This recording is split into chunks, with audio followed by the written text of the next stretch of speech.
ఉండాల్సిందే, ఎవరైతే వీఆర్ఓ వాళ్ళు పంపించాల్సిందే, అందరినీ పంపించడానికి లేదు. ఫ్రీ దర్శనం బాగా జరగాల, మీరు తీసుకోండి.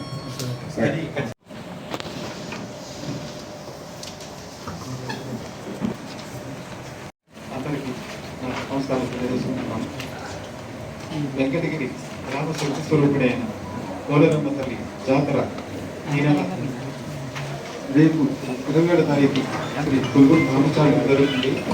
అదేవిధంగా 10-11 తేదీల్లో అమ్మవారి జాతర వైభవంగా నిర్వహిస్తులకి ఏ విధమైన ఇబ్బందులు లేకుండా ఉండేందుకు అన్ని శాఖల అధికారులతో సమన్వయం చేసుకొని భక్తులకి అన్ని వస్తువులు కల్పించే విధంగా మూడు శాసనసభ్యులు డిఎస్పీ గారి ఆధ్వర్యంలో, అదేవిధంగా సబ్ కలెక్టర్ ఆధ్వర్యంలో అందరితో సమీక్షా సమావేశం నిర్వహించి ఈ కార్యక్రమం నిర్వహించడం జరుగుతుంది.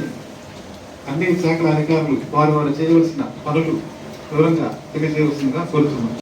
వాళ్ళకి నేను చెప్పాను. So endowment department has to ensure lighting at all the places, especially అక్కడ బొమ్మిది కాల్వ నుంచి ఎక్కడ ఐడల్ ప్రిపేర్ ఎక్కడ అవుతుంది అక్కడ నుంచి నిష్క్రమణ మండప్ వరకు అన్ని చోట్ల లైటింగ్ ఎండోమెంట్ డిపార్ట్మెంట్ చేస్తారు. ఎక్కడెక్కడ ఫ్లడ్ లైటింగ్ అవసరం ఉంటే అది మీది బాధ్యత అండి. అన్ని గేస్ లైట్స్ అన్ని మీరే పెట్టాలి. డెకరేషన్, వాల్ పెయింటింగ్ అది ఇట్స్ గోల్ విదౌట్ థింగ్, మీరు ఏదైనా సజెస్ట్ చేస్తారు. But just mentioning in the meeting అని మెన్షన్ చేస్తున్నాను. అది తర్వాత లాస్ట్ టైం ఇది టికెట్ కౌంటర్స్ కూడా పెట్టారు. సో ఈసారి మీరు ఎన్ని చోట్ల టికెట్ కౌంటర్ పెట్టారు? 4 ఎక్కడెక్కడ పెట్టారు అది ఒకసారి చెప్పండి. Old bus stand, Saibaba Anjaneya Swami 4 ప్లేసులు. Old bus stand, Anjaneya Swami దగ్గర, సాయిబాబా దగ్గర, ఇప్పుడు ఈసారి కూడా ఈ టికెట్ కౌంటర్ పెట్టడం జరుగుతున్నది. ముందుగా కూడా టికెట్ సంవేదన అది కూడా పర్చేజ్ చేసి పోలేరమ్మ అమ్మవారి జాతర కోసం అరేంజ్మెంట్కి అన్ని డిపార్ట్మెంట్ నుంచి ఏదేదో కోఆర్డినేషన్ కావాలి. దీనికోసం ఇది ఒక ఫస్ట్ కోఆర్డినేషన్ మీటింగ్ పెడుతున్నాము. లాస్ట్ ఇయర్లో కూడా 3 కోఆర్డినేషన్ మీటింగ్ పెట్టడం జరిగింది.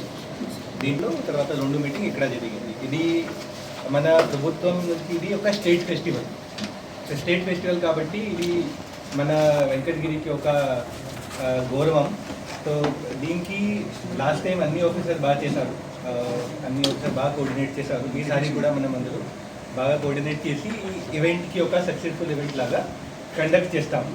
అంటే ఇక్కడ వచ్చిన ఈ ఈవెంట్ సక్సెస్ ఎప్పుడు అవుతుంది, ఇక్కడ వచ్చిన భక్తులందరికీ ఇబ్బంది లేకుండా దర్శనం చేసి వాళ్ళు ఇక్కడ నుంచి పోతే అది మనం ఈ ఈవెంట్కి బేసికలీ ఇలా చేస్తే మనకు దిస్ ఈవెంట్ సక్సెస్ఫుల్ అవుతుంది. సో దీనికోసం ఈ పోలేరమ్మ జాతర కోసం కోఆర్డినేషన్ కమిటీ ఉంది. ఆ కోఆర్డినేషన్ కమిటీకి ప్రతి డిపార్ట్మెంట్కి నేను ఇప్పుడు చెప్తాను. మీకు బేసిక్ బాధ్యత ఏమేమి ఉంది ఆ బాధ్యత మీకు ఇప్పుడు నేను చెప్తాను. తర్వాత మీ సైడ్ నుంచి కూడా మీకు ఏమేమి ప్రిపరేషన్ ఉంది అది కూడా నేను అడుగుతాను. తర్వాత ఎమ్మెల్యే గారు మాట్లాడతారు. ఆ తర్వాత department wise remaining department wise మాట్లాడతాం. సో మున్సిపల్ కమిషనర్ గారు మీకు ఫస్ట్లీ ఇవన్నీ క్లీన్లీనెస్ కోసం ఇది గోస్ విదౌట్ సేయింగ్ అన్ని చోట్ల క్లీనింగ్ కోసం మీ స్టాఫ్ యొక్క ప్రొసీడింగ్ లాగా ప్రిపేర్ చేసి డిప్లాయ్ చేయండి. అన్ని డిప్లాయ్మెంట్ పాయింట్ కోకోనట్ మాత్రమే క్లియరెన్స్ కాదు, అన్ని క్లియరెన్స్ అంటే డస్టింగ్, బ్లీచింగ్ అది అన్నీ మీరు చేయాలి. ఎక్కువ మంది వస్తే అదర్ మున్సిపాలిటీస్ జూన్ నుంచి కూడా డిప్లాయ్ చేస్తాం, లాస్ట్ టైం కూడా చేస్తాము. బట్టి వాళ్ళకి ఒక ప్లాన్ లాగా ప్రిపేర్ చేసి because people will come so they eat also, they litter కూడా వస్తుంది. టెంపుల్ నుంచి రాజావీధిలో చివరి వరకు that is one thing. Secondly ఒక just for the sake of coordination ఒక మొత్తం డీటెయిల్డ్ మేప్ ప్రిపేర్ చేయండి. టెంపుల్ చూపి అన్ని మెయిన్ ఇంపార్టెంట్ దారి చూపి అది ఒక నాకు స్కెచ్ కావాలి, డీటెయిల్డ్ స్కెచ్ అన్ని దీంట్లో మెన్షన్ చేసి ఎంట్రీ ఎగ్జిట్ మనం ఎలా ప్లాన్ చేస్తున్నామో అది మీరు ప్రిపేర్ చేసి ఎంఆర్ఓ గారు అండ్ సిఆర్ గారు మీరు ముగ్గురు ప్లాన్ ఇట్.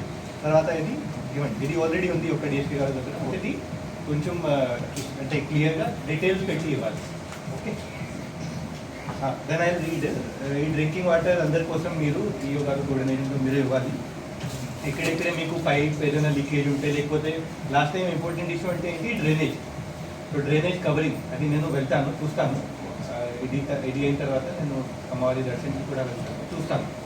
బట్ ఎక్కడెక్కడే మీకు ఈ ఓట్ హోల్ కవర్స్ అది ఉంది, అది ఖచ్చితంగా 2-3 days ముందుగా వరకు మీరు ఫినిష్ చేయండి. లాస్ట్ టైం అయింది, కొన్ని పెండింగ్ ఉంది, బట్ అది కూడా మీరు ఈరోజు ఈసారి చూసి క్లోజ్ ఎవ్రీథింగ్. బికాజ్ ఆ సైడ్ ఆ టైంకు రాత్రికి కనిపించడం లేకపోతే పట్టుకుంటాం, సో అది చేయండి. డ్రింకింగ్ వాటర్ కోసం మీరు ఎక్స్ట్రా ట్యాంకర్ అవసరం ఉంటే ట్యాంకర్ దీనికి ప్రాపర్ వాటర్ వాళ్ళ కోసం. తర్వాత ఈ ఆ టైంకి ఏపీఎస్పీడీసీఎల్ నుంచి ఈ మొత్తం ఈవెంట్కి పబ్లిసిటీ ఇవ్వడానికి కోసం టీవీ, యూట్యూబ్, సోషల్ మీడియా, తర్వాత ఇవన్నీ పోస్టర్స్ పెట్టడానికి ఇది మీది బాధ్యత. You have to make it. అది మీకు ఫండ్స్ కూడా వస్తుంది స్టేట్ ఫెస్టివల్ కాబట్టి, fund you have to utilize them properly. 50 lakhs fund వస్తుంది స్టేట్ ఫెస్టివల్ కాబట్టి. సో అన్ని రిపేర్స్, వెంటిలేషన్ కోసం, అంటే ఫెయిన్ అరేంజ్మెంట్ చేయడానికి, అన్ని చోట్ల షామియానా అరేంజ్ చేయడానికి,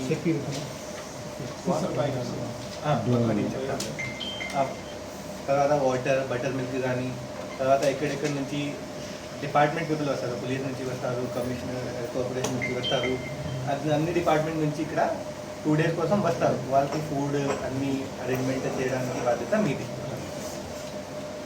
దెన్ దిస్ ఫైర్ క్రేకర్ కోసం we will fire cracker restrict చేద్దాం, will not allow fire cracker. Last time ఒక దూరంగా ఒక గ్రౌండ్కి అలౌ చేసాం, బట్ అది ఇక్కడ మెండేటరీ కల్చరల్గా ప్రతిసారి చేస్తున్నారా?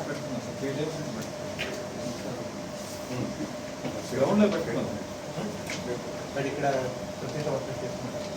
ఓకే, సో వాళ్ళకి ఈ లాస్ట్ టైం లాగా ఈసారి కూడా గ్రౌండ్కి ఎక్కడ అలౌ చేస్తాము, అది కూడా ప్రాపర్ సేఫ్టీ పరంగా ఫైర్ డిపార్ట్మెంట్ నుంచి వాళ్ళు సర్టిఫై చేస్తారు.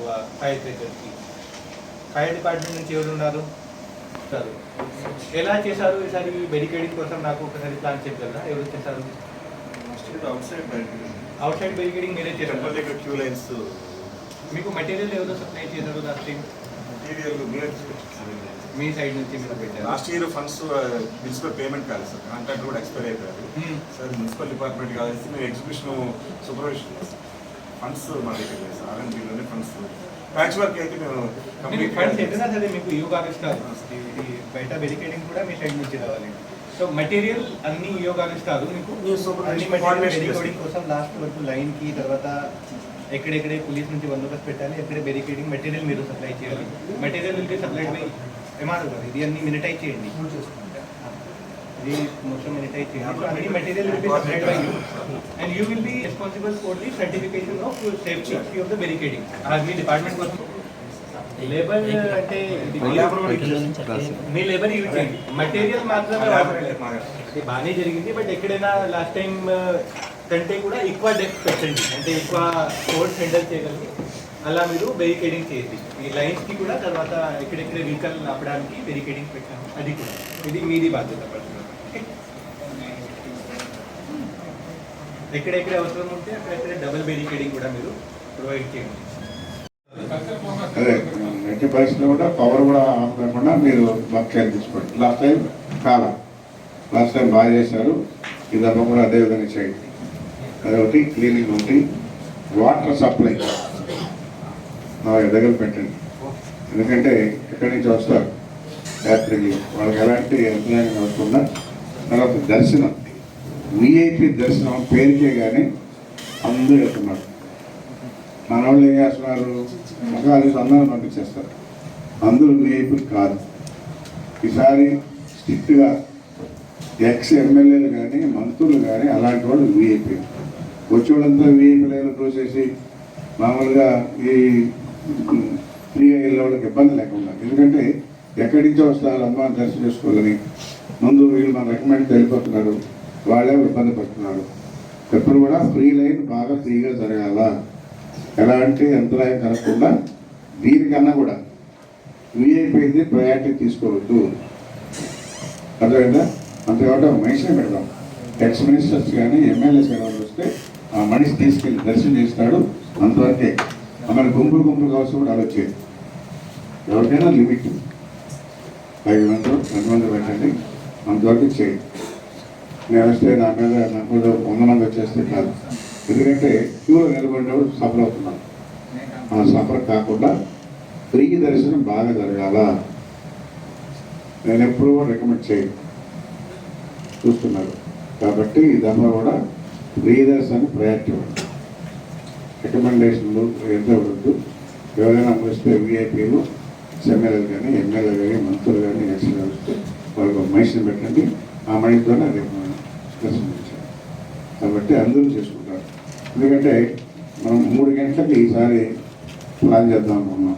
ఎందుకంటే 3 o'clock అమ్మవారిని మనం వెతుడు చెప్తే అమ్మవారు బయలుదేరితే అందరూ ఫ్రీగా చూస్తారు.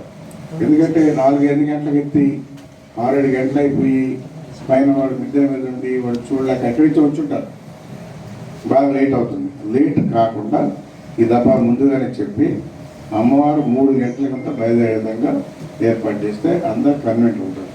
ఎందుకంటే 2-3 hours ఊరు కాలే, 3 అంటే 3:30 అవుతుంది. 3:30కి ఎగ్జాక్ట్లీ అమ్మవారు బయలుదేరాల్సిందే. ఇది కమిషనర్ మీరు ఈఓ గారు నోట్ చేసుకోండి. 3:30కి అంతగా అమ్మవారు బయలుదేరాలి. ఎందుకంటే 6 లోపలే చేరుకోవాలి నిమజ్జనం వారు. మరి మీకు ఇవి లేట్గా తీసి అప్పుడు ఇంకా బాగా రద్దీ అయిపోయి గందరగోళం ఎంత లేకుండా పీస్ఫుల్గా ఉంటుంది. 3:30కి అమ్మవారు బయలుదేరాలా, అదే ప్లాన్ చేసుకోండి. ఇంకెవరుంటే చిన్న సలహాలు ఏమన్నా చెప్పండి. గతంలో ఏమన్నా జరిగి ఉన్నా చిన్న పొరపాట్లు ఉన్నా అవన్నీ కూడా రెక్టిఫై చేసుకుంటాం, ఇంకా బాగా చేస్తాం. ఏమంటే చెప్పండి, సూచన సలహాలు ఇవ్వండి, తీసుకుంటాం.